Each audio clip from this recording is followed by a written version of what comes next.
So I really took one for the team on this one, and I hope you're grateful.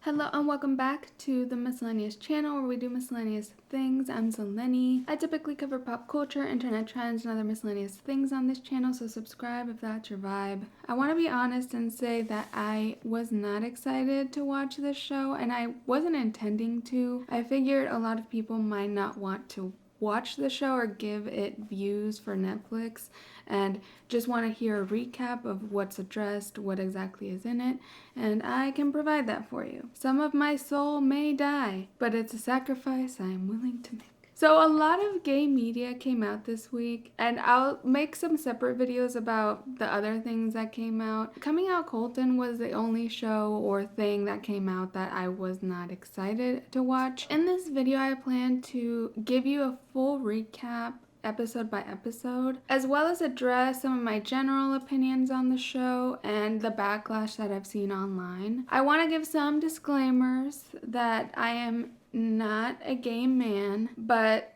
I'm so into voguing right now. I may not be gay, but here is my Spotify Wrapped. I'm just kidding around. Obviously, I can't speak to the coming out experience, but just take my critiques with a grain of salt. I won't go that far into like in-depth critique from a personal perspective. So I recommend seeking out maybe gay commentators that will likely make videos on this show. I'm filming this like a day or so after the show came out, so I haven't seen any commentary about it yet. So let me jump right into it because I feel like this is going to be a long video. I want to start with the question, is it worth watching? In general, my answer to this is no, it's not super worth watching, but I do think the show isn't meant for people like me that are regular consumers of gay media. Perhaps if you have a conservative family member or someone in your family that maybe unknowingly plays into toxic masculinity a lot, very like macho guys, maybe they could really get something out of this show. But in general, I feel like the LGBT community and the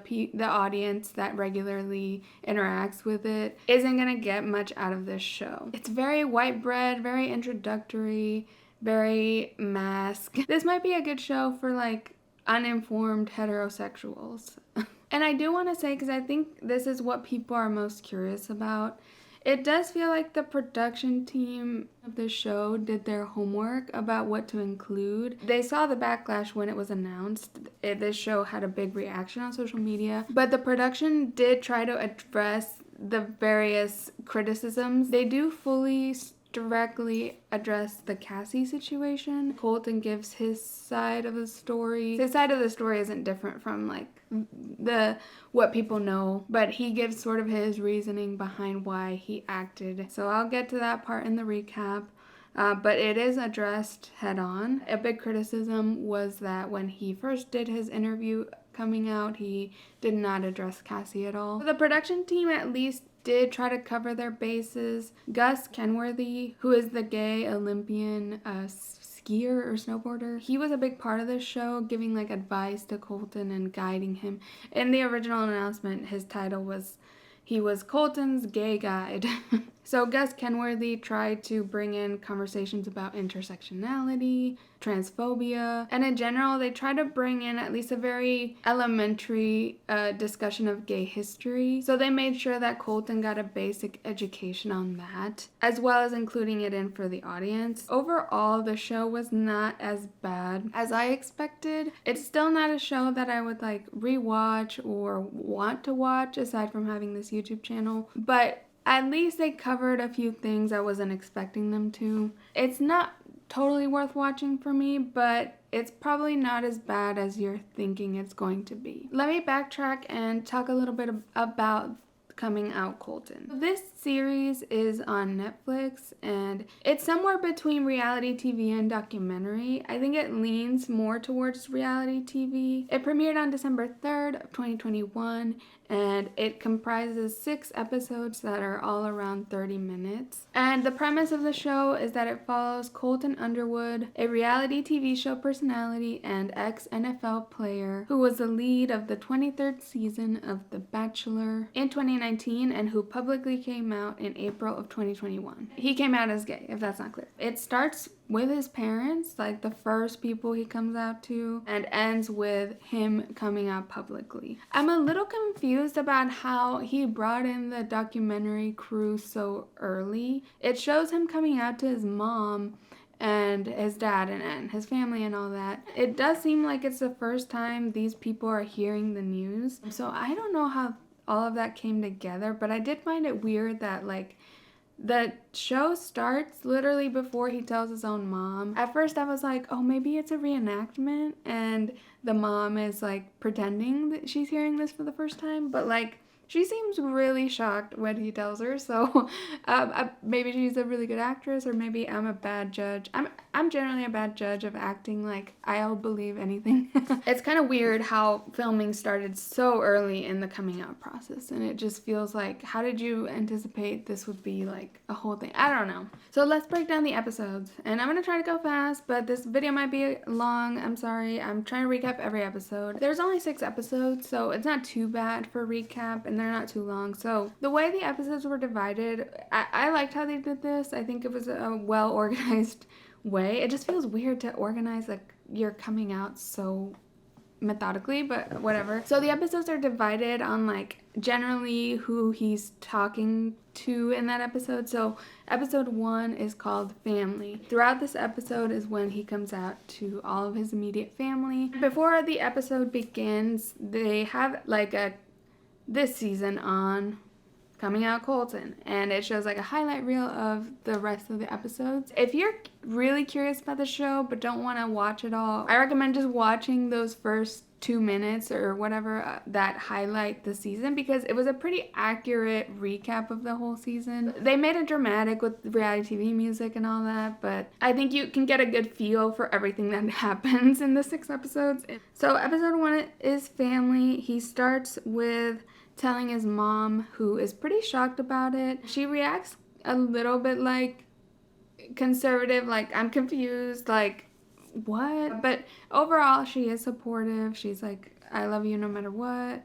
It's just crazy to bring a documentary crew to everyone you tell. Next, he talks about his father and how his dad is a super macho guy. He's a coach. He likes to hunt and guns, and I mean, sounds very, very conservative, and he doesn't tell him just yet. He comes out to his best friend, who is this random girl, and then he talks to Gus Kenworthy. They go into how Gus Kenworthy came out and how he was closeted before that and risked a lot of his sports stuff to come out. Gus actually mentions the closing line for RuPaul's Drag Race every episode and how that line inspired him. Gus asked Colton like, oh, you ever watched Drag Race? And Colton said he had a little bit. Which I've already seen people upset or annoyed that Colton's probably going to be a guest judge soon on probably season 14 of Drag Race. In this moment, Gus also teaches Colton what cis means, as in cisgendered. If you don't know, cisgendered means that the gender you were assigned at birth is the gender you currently identify as. So I was born a woman on my birth certificate and I identify as a woman. Now I'm a cisgendered woman. So after talking to Gus, Colton addresses the Cassie situation sort of in a talking head interview format. He talks about when she left him and how he felt that she would make him more of a straight guy. He thought maybe she could change him straight. And he owns up that he made a lot of mistakes out of very intense paranoia. He elaborates more on the Cassie stuff later in the series. He talks about this moment, and trigger warning, suicide mentioning. He says after she left him, he had a suicide attempt via overdose. He took a bunch of Xanax and wasn't sure if he was gonna wake up the next day. And that was the low point that made him decide to come out. He saw Cassie as sort of his last chance to be like straight for good or something. After talking about the Cassie stuff, he comes out to his brother. The brother's kind of douchey. I mean, just like him, like they're all kind of douchey guys. I don't know. He is pretty shocked at first as well. Like everyone he tells seems pretty shocked, which goes to show how far in the closet Colton was. And towards the end of the episode, Colton is gearing up to come out to his dad, who's the person in his family he's most afraid of coming out to. So that brings us into episode 2, which is titled Football. At the beginning, Colton comes out to his dad, who is it was scary. The dad was pretty shocked as well. He was ultimately supportive. Like, I was honestly so freaked out and nervous for him telling the dad, because the dad looked just so conservative and scary. The dad was pretty unemotional about it, but ultimately accepting, just like kind of how the mom was, but a little worse. So in this episode, it focuses a lot on Colton's feelings around the sports world and sort of the locker room dynamic, where he says it's a very homoerotic place, but was also one of the most homophobic places. And being in that environment really forced him further into the closet. He talks a little bit about Michael Sam, who apparently was the first openly gay NFL player drafted. This guy got drafted like the same year as Colton, despite the NFL looking progressive from this action. In reality, the culture behind the scenes hadn't changed at all, and it was still very homophobic. Apparently, like, there was a photo where he kissed his boyfriend as a celebration, and it was like ripped to shreds by other players in locker rooms. And Colton would see that and freak out about his own identity and how he was the same as Michael Sam, but not able to say anything about it. He had to play into it a lot. He admits that he had been homophobic in locker rooms as well. He has a lot of guilt for not standing up for Michael Sam at the time and coming out at the same time as him to see, like, you're not alone and there are more of us here. So Gus and, the production team decide to bring some ex-NFL players together to Topgolf, bougie white men thing. They're all gay. One is Michael Sam, the more recent out NFL player. The other 2 players that come to Topgolf are 2 men that came out after retirement. One guy is really old, and then one guy is like in the middle. Azara is his name, and I don't know what the old guy's name was. But they all kind of bond over this very niche experience, which is why, like, the show isn't like super relatable. A lot of them also mentioned that, like, it was their boyfriends at the time that made them finally come out. I wish there was more of a shout out for these partners and boyfriends of these men that helped educate them about the gay community and helped them come out and come to terms with their sexuality and be proud and be now advocates for others. No one's going to do a shout out to the boyfriends of these athletes that helped them in any way and the emotional labor they had to do to bring them up to speed. In this talk, Colton gets to tell Michael Sam about how he feels guilt for not coming out when Michael Sam was out. Colton also acknowledges that Michael Sam has an extra target on him due to his race, so it's sort of bringing in that intersectionality that I'm sure they anticipated criticism if they left out. So towards the end of this episode, Colton goes back to his hometown, like his high school hometown, which isn't where his parents live now. He goes back to his high school, which this whole thing felt pretty unnecessary. Like, I don't think you need to go tell your high school, but whatever. He's going there to confront his high school coach, which it was in his high school locker room where he first started being driven further and further into the closet with the homophobia he experienced. And he says that he experienced homophobia not just from his fellow students and players, but from the teachers and coaches. And a lot of times the coaches would be very homophobic. Like, any mistake they would make, like in the game or on the field, they would find a way to call him, in general, just gay. He talks about how there was one gay kid in his school, and that kid's name became a slur for gay. And, like, if anyone made mistakes, they would call each other by that guy's name, which it's just so sad, and I feel so bad for that person. And it just, like, those are the kind of moments where you watch this show and you're like, does this guy deserve a platform? Like, he played into so much homophobia and did so much damage. And I think that's the main problem that people have with this show in general. Ultimately, he confronts the coach, and it's kind of sad because, well, confronts as in also comes out as gay to the high school coach. And it's kind of sad because the coach doesn't really understand the way Colton wants him to. The coach is accepting of him when he comes out. He's like, oh, it's alright, I still love you no matter what, it's fine. Colton keeps trying to tell the coach, like, your actions hurt me and made me really ashamed of being gay while I was here, and you contributed to me learning homophobia and feeling targeted by that indirectly. The coach doesn't really get what he means and doesn't apologize. He kind of does. He says, I'm sorry if I ever made you feel bad. But he doesn't acknowledge, like, his own homophobia. He doesn't acknowledge that, like, that's a regular part of his coaching. It doesn't acknowledge that there should be change or that he should change, which I think is what Colton wanted. But the coach is just kind of like, it's just a tough world out there.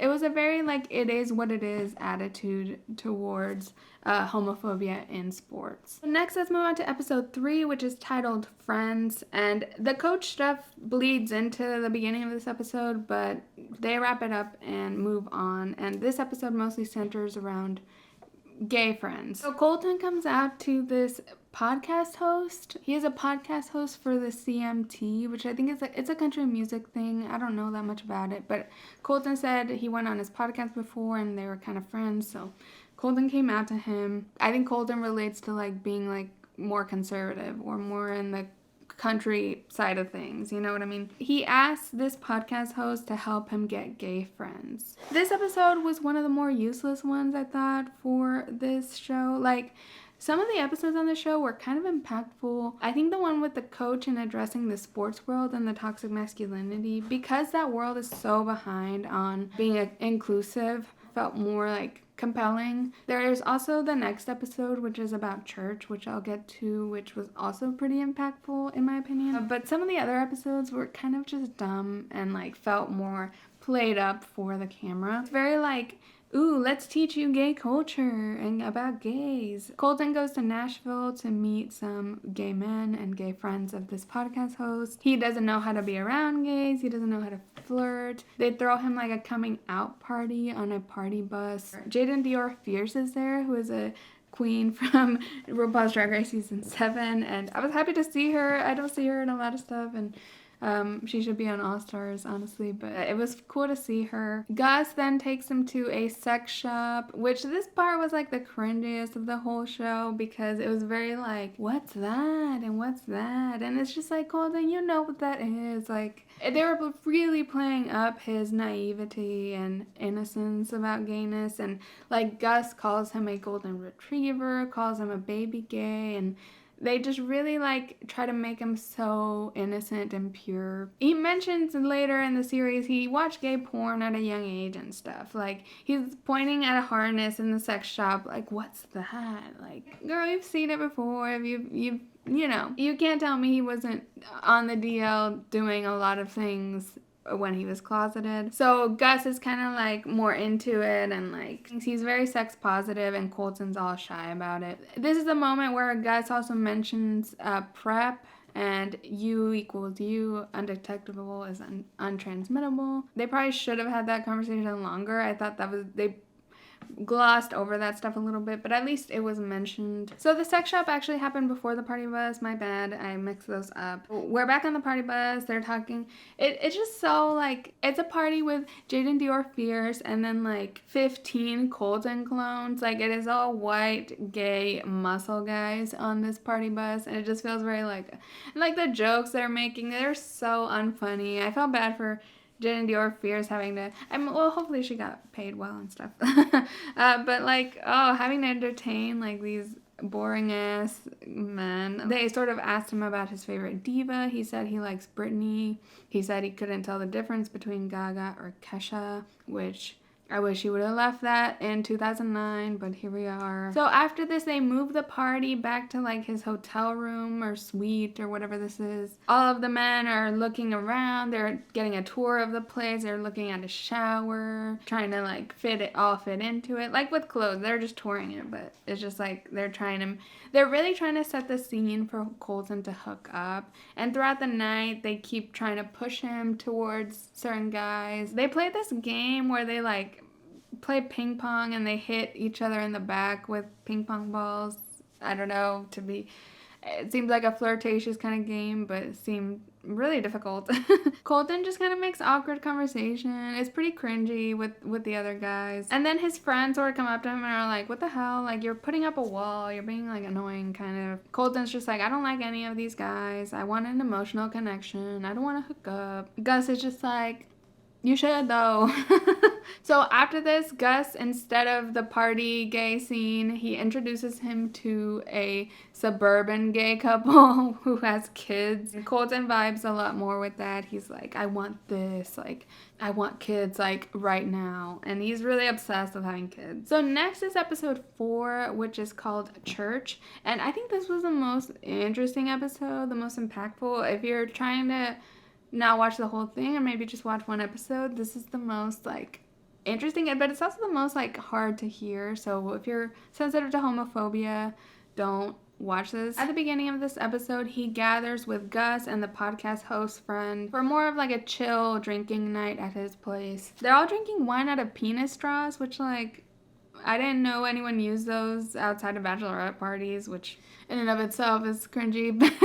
No offense to bachelorette parties, just like, why? It's in this chill night with these country guys. He admits that and he's struggling to reconcile his Christianity with his coming out journey. He says he had a hard time growing up with all this too, because he always was praying for God to take the gay away. He prayed after the first time he watched gay porn. So he admits a lot of this, like, guilt for being Christian and being gay, and he says he wants support from the Christian community, which the other guys are kind of like, This is the episode where he starts coming out to his church peers. First, he meets up with his best friends from the church. One of them is named Chad, and all of them look like they're named Chad, so I'm just gonna call all of them Chad. The friends were not necessarily supportive. They definitely said some shitty things. They were pretending to be very accepting and supportive, and we're like, oh, we love you no matter what, but we might disagree on this one. That's not how this works. You can't disagree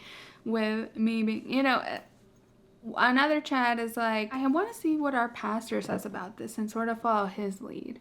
So it's just like, oh, I can't make the decision right now of to support you or not, but talk to the pastor and let me know what he says. This episode just showed a lot of homophobia that I don't hear directly from the horse's mouth all the time. These friends, supposed friends, they keep saying, we may not see eye to eye on this, or all of us are sinners, like implying gayness is like a big sin. So after this, he does go and calls the pastor. This was the worst part and the saddest, just to see it so directly. So it's a phone call, so you don't see the pastor, but Colton comes out as gay to the pastor, and the pastor does not receive it well. The pastor seems really confused. He's literally like, what do you want from me? And Colton's just like, well, I really love being Christian and love the church, but I also can't keep living a lie. The pastor's quizzing him like, what does Jesus mean to you? What has Jesus done for you? And Colton's very informed. He's very Christian. He's always talking about that. And the pastor's just like, well, the Bible says marriage is between a man and a woman, and I believe sexuality should be that way. But even though we disagree on this, you can still come to church.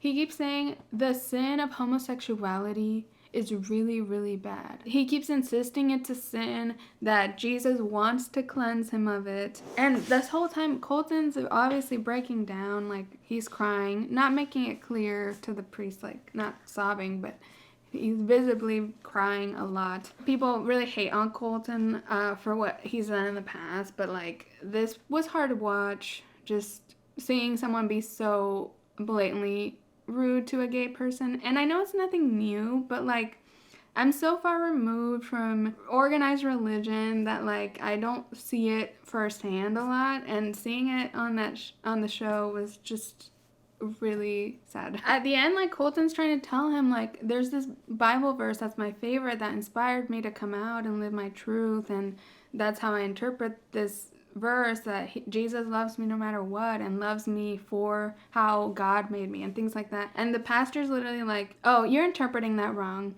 Homosexuality is a sin. Like he just keeps going and like telling Colton his interpretation of the Bible verse is wrong. Like It's so messed up. Colton doesn't talk back to the pastor or anything. He just kind of accepts it and hangs up. He talks to Gus and his brother about the interaction, and both Gus and the brother are like, what the fuck, that's bullshit, like, that's horrible and you shouldn't go to that church. Gus is pretty upset that Colton is so obsessed with trying to get accepted in the church, like when they're making it clear that he's not accepted. Gus is telling him like he's seeking too much approval and backpedaling on their progress that they had made. Colton feels religion saved him in his depression and suicide attempts. And Azara, the NFL player, I don't know his name, sorry if I'm butchering his name, sorry. He tells Colton about how the Bible was edited in 1946 to include homosexuality, which I'm glad they put that in the series in case more conservative people are watching this or more religious people are watching this. At the end of this episode, he goes to an inclusive church. It's called the MCC. So he hears from the leaders who are also activists in the community. They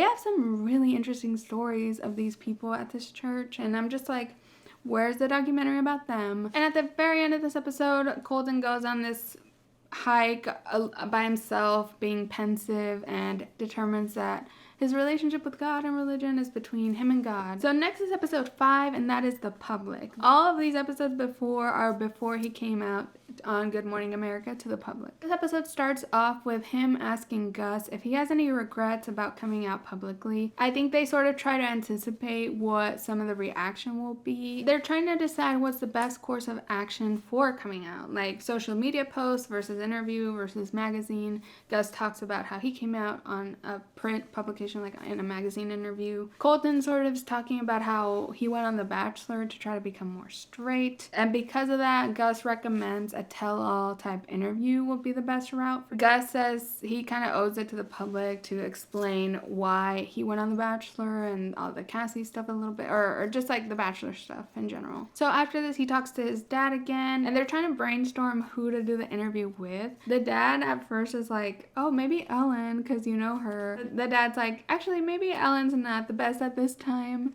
And it just felt like shade at Ellen for like the recent, decline in her image. They're predicting that the main negative backlash is going to be that people are going to say he's just coming out to rehab his image, which was the main criticism. The night before the interview, his dad grills him to practice. The dad asks him would you have married Cassie if she had said yes? And Colton agrees that he would have married Cassie and would just be living that lie. He said his main fear with losing her was that he knew if he lost Cassie, he would have to deal with himself. So the next morning is the morning of the interview. Gus comes in as moral support. He's prepping. Gus also mentions the importance of, because Colton's coming out publicly, he needs to be kind of informed about gay history and be as educated as he can about the community, because that is something people will come after him about. So they go do the interview. We don't see it because it's going to air the next day. Right after the interview, Colton feels really happy, relieved, and him, Gus, and his dad go to the Stonewall Inn in New York City and learn about the Stonewall riots there from the owner of the bar. They do go into detail the 1969 riots that the police raided, and there were protests for 3 days and nobody was killed. Nobody was killed? They don't mention that part.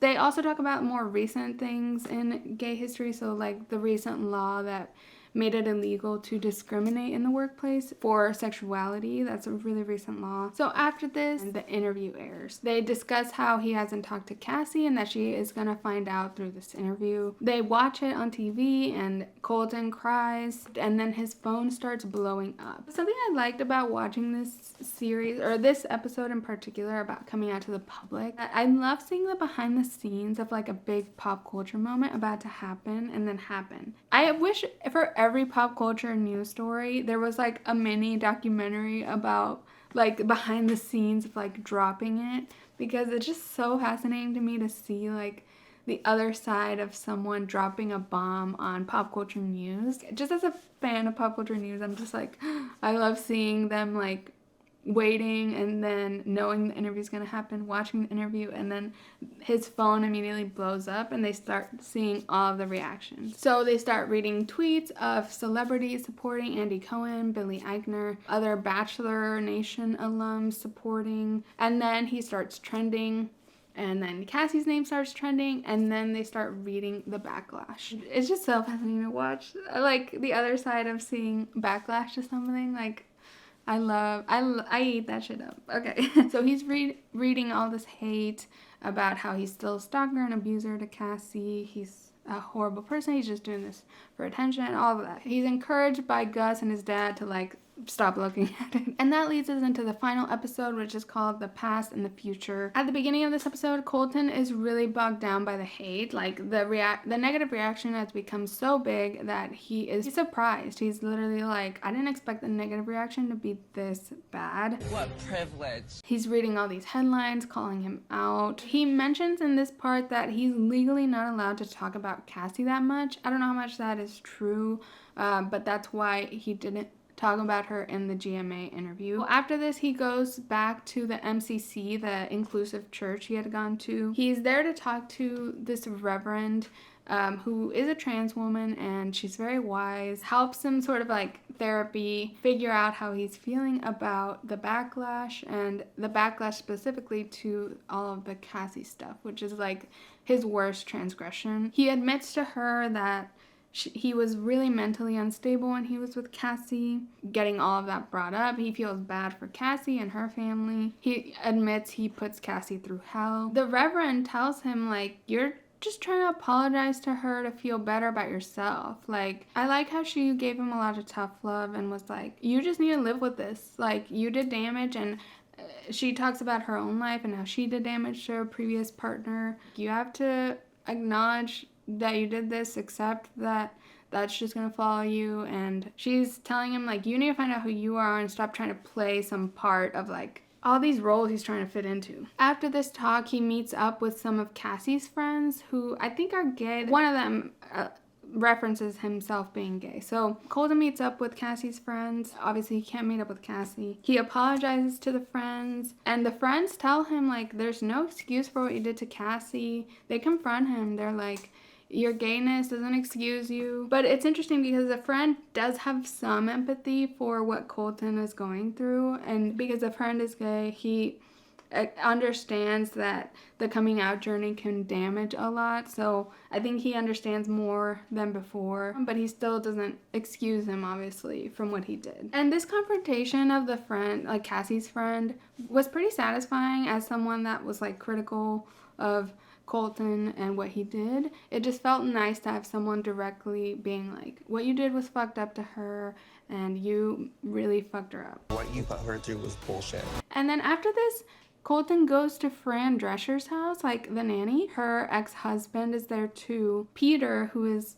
Fran Drescher's ex-husband, they were married for 21 years, and then they got divorced, and then he came out as gay. Fran Drescher looked gorgeous, by the way. I just gotta mention that. They find a lot of parallels between how Colton was treating Cassie, being very controlling and paranoid. That's how Peter was with Fran Drescher, apparently. It's such a niche thing, but, like, okay. And Fran and Peter are really good friends, it seems like. So they're in a good spot now. And apparently they talk about how they were still sexually active, and he was so controlling and reactive. And I'm just like, oh my God, like, I didn't know any of this about Fran Drescher. And the whole point of this is that Colton wants a friendship with his exes that is like their friendship. After this, he meets up with Anyeka, who was a contestant on his season of The Bachelor. He admits to her that he had no business being The Bachelor. He shouldn't have been. He thought it would turn him straight. They both discuss the pressures of fantasy suites. He says that when he went in the fantasy suite with Tayshia, she was very respectful and they didn't do anything. Anyeka is kind of like, as an ex, blah, blah, blah, blah, blah, which I'm like, girl, calling yourself an ex is a stretch, but go get your screen time, girl. She's cool. I like her. And then the series ends with him inviting everyone from the series to a party at his house and just kind of thanking everybody. He reflects. He's trying to be more open and more vulnerable. He acknowledges that he knows there's a lot of untold stories and that he's grateful that he got to share his. He acknowledges the people that came before him that made this possible, and he hopes that telling these stories at some point won't be necessary. Well, this ending line kind of felt like acknowledging the backlash of why does Colton get a platform when he fucked up and got kind of canceled for what he did to Cassie, when so many other LGBTQ plus people have inspiring stories to tell. It seemed like they were trying to get ahead of that a little bit with that closing statement. The series ends with a montage of sort of gay history and the voice of Harvey Milk talking about hope. So that was the series. I don't know if there's gonna be more seasons. I hope not, because it's just like, this is enough. So the main critiques I have for this show is similar to all the backlash when it was first announced. Like, everybody deserves to have their story told, and Colton doesn't necessarily deserve a platform for his past mistakes. Everyone deserves to have this kind of hand-holding, and also the show is very white, very masculine. Colton does still have a lot of internalized homophobia. He's really attached to this heteronormative tradition still, despite coming out. He's obsessed with marriage, obsessed with having kids. He's still holding on to the straight lifestyle. I'm not sure. Also, I didn't like the parts of the show where he was playing dumb about being gay. It just felt very like fake, like I mentioned in episode 3. So I don't know, I would love to hear your thoughts in the comments below about what you think. Whether you hate Colton and hate that he got this opportunity, or you understand his journey, or liked to see this perspective of a super closeted Bachelor. Let me just talk a little bit about the positives, even though I've touched on them already. I think the main thing is that this show might help more conservative audiences to find more relatability in being gay. Colton is so straight presenting and so white that he's very palatable to straight audiences, so maybe it's a start. The way the show showed the toxic masculinity and homophobia in both the sports world and in organized religion, I think those were the most impactful parts. Those places are the most behind. So please let me know what you think of Coming Out Colton in the comments below.